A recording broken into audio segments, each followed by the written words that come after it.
Сәлем достар. Бүгін біз әлеуметтік желідегі жалған өмірлер туралы әңгіме құрайтын боламыз. Мен Диана. Ал мен Умеда. Осы тақырып аясында біз өзіміздің тәжірибемізден келіп ашық сұхбат ретінде сіздермен әңгімелескіміз келеді. Ал ендеше мен бірінші өзімнің құрбым Умедадан сұрақтар қойып көрсем. Сен өміріңде көбінесе әлеуметтік желіні қаншалықты көп қолданасың?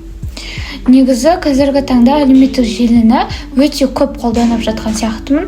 Себебі сабақтарымызда әлеуметтік желімен байланысты болып кеткен сияқты, тіпті өміріміздің өзі әлеуметтік желімен байланысты секілді менің ойымша.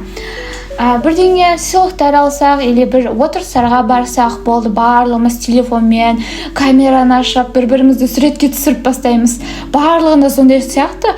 Bir жаққа отырысқа барсақ та әңгімелесіп отырудан қарағанда бір-бірімізді суретке түсіру менің ойымша көп болатын сияқты. Соны әлеуметтік желіге салып, барлығына мақтану, немесе біреуден подарок алсаң болды, сразу фотоға түсіріп, соны мақтанып, әлеуметтік желіге жариялау бірінші біздің ойымызда тұратын секілді. Сол проблема көп адамдар бар. Бірақ көбінесе адамдар сол әлеуметтік желі арқылы олардың әдемі жерін ғана көреді, сонымен өз өмірлерін салыстырып жатады. Сен бұған қалай қарайсың? Негізі менің ойымша бұл дұрыс емес секілді. Себебі кейбір адамдар сол әлеуметтік желіде көріп жатқан сторис немесе ленталарын барлығын шынайы деп қабылдайды. Негізі оның артында қаншама қиындық, ұйқысыз түндер, шаршау барлығы бар. Оған мысалы бір жылда немесе бір күнде жеткен жоқ. Оған 5 жыл, 10 жыл, 15 жылдай уақыты кеткен болуы мүмкін. Біз оны бір сразу бола салған сияқты, былай істепті, былай болыпты деген сияқты көреміз. Бірақ ол шын мәнінде ондай емес секілді көрінеді маған. Дұрыс айтасың. Қазіргі таңда бізде технологиялар дамығандықтан Instagram, TikTok, әлеуметтік желілер өте қарқынды дамуда. Және сонымен қатар бізде блогерлік, SMM, таргет сияқты мамандықтар шығып жатыр. Солардың арасында бізде блогерлер. Көбінесе қарапайым адамдарға блогерлердің өмірі өте қызықты. Олар қайда жүр, қай жерде тамақтанып жүр, қандай киім киіп жүр деген сияқты. Ол мысалы Дубайда қыдырып жүр деген сияқты.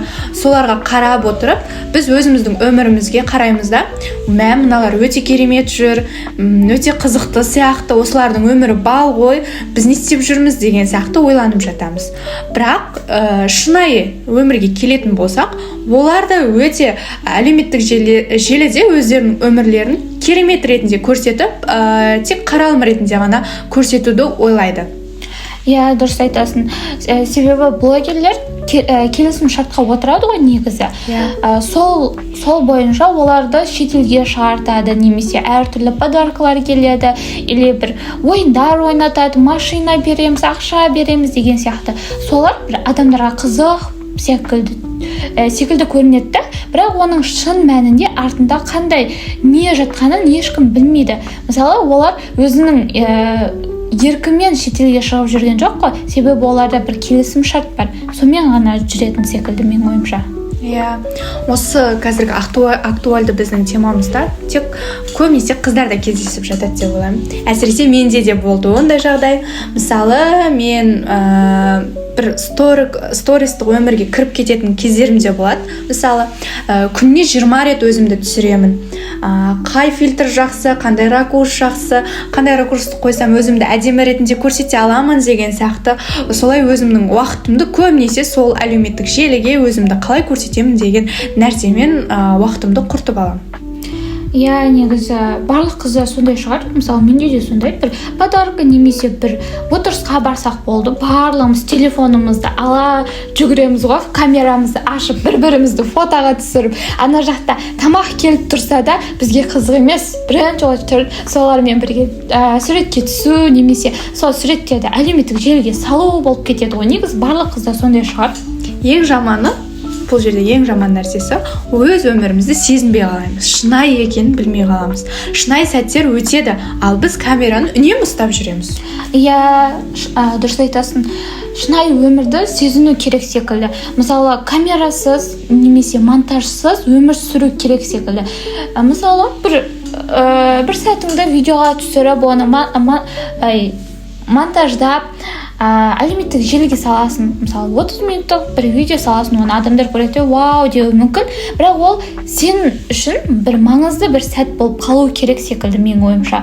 Бір адамдарға емес, жеке өзіңе бір қадірлі, бір естен кетпес бір күн немесе бір сәт ретінде сенің ойыңда қалу керек деп ойлаймын.